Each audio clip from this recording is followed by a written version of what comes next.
Russian officer and well-known Z-propagandist Ivan Otrakovsky spoke frankly about the deplorable state of affairs in the Russian army. He confirmed the deep crisis and massive losses. According to him, during the first 6 months of the full-scale war against Ukraine, the Russian occupation army has practically lost its professional backbone. Over the past 6 months, we have lost almost our entire professional army. The Airborne Forces, probably 70 to 80%. The Marines and the Special Forces, admitted Otrakovsky. He noted that these units were often thrown into battle without preparation or logic. They were often thrown into assaults because of this incompetent and, most importantly, criminal management of the troops, the Z-patriot specified. After the mobilization began, according to Otrakovsky, the situation became even more dire. People without proper training remain at the front for years without hope of rotation. These are terrible things. People were simply taken and abandoned, and they have been at the front for 4 years now.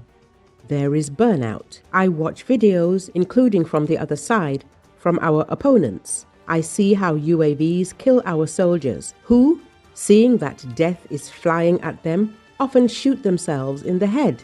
Otrakovsky noted. He also spoke about the facts of seriously wounded Russian soldiers returning to the front lines. They are not in a condition to conduct combat operations. Their legs are beaten, broken, and they are still trying to return them to the front.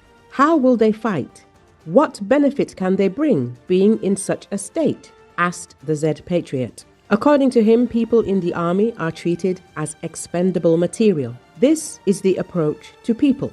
People are not loved, valued, or respected. He also accused the command of deliberately destroying its own soldiers and issuing state awards for this. We know units where there are butchers who kill personnel en masse and receive Hero of Russia titles for it. Such people are held in high esteem by the authorities, Otrakovsky stated.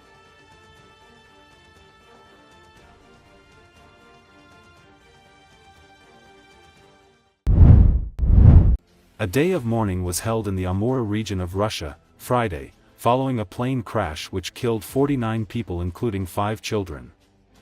According to Associated Press, mourners laid flowers, candles and soft toys at memorial sites in Tinda, the flight's destination. Investigators are still working at the crash scene on a hillside south of Tinda. According to Dmitry Yedrov, the head of Russian state aviation agency, Rosaviatsia, the flight recorders have been found and will be taken to Moscow for decoding.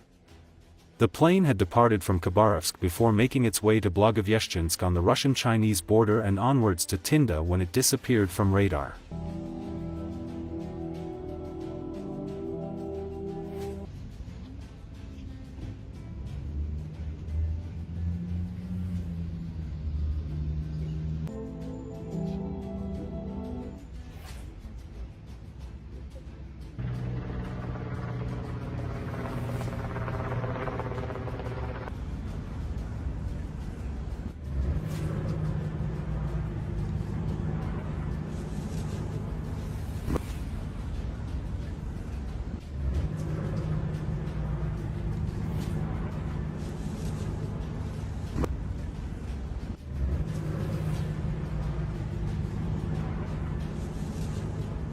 Бортовые самописцы найдены. Планируем оперативно работать со Следственным комитетом для доставки их в Москву и уже на следующей неделе провести частичную расшифровку бортовых самописцев. Вторая задача Росавиации совместно с Ространснадзором — это будет проверка деятельности авиакомпаний на предмет выполнения федеральных авиационных правил и принятие последующих решений в отношении деятельности данной авиакомпании.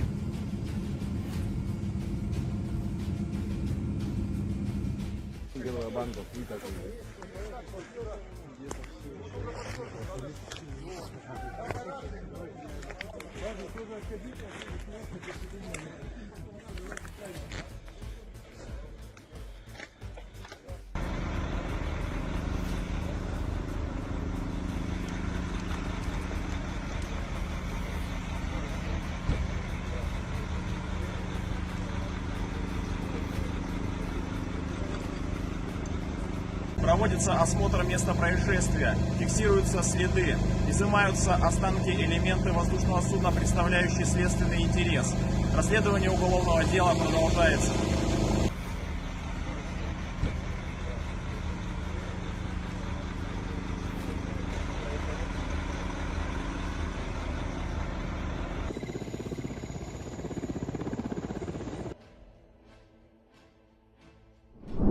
A tropical storm was blowing across the Philippines' mountainous north Friday, worsening more than a week of bad weather that has caused at least 25 deaths and prompted evacuations in villages affected by flooding and landslides.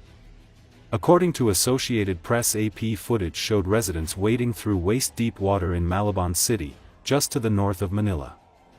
The storm was Typhoon K when it made landfall Thursday night in the town of Ogno in Pangasinan province with maximum sustained winds of 120 km per hour and gusts of up to 165 km per hour.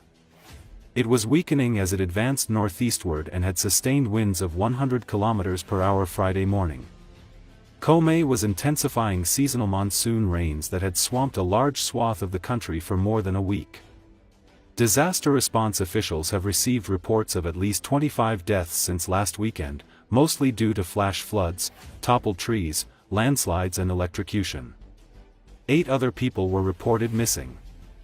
There were no immediate reports of deaths or injuries directly caused by K, locally called Among, the 5th weather disturbance to hit the Philippines since the rainy season started in last month.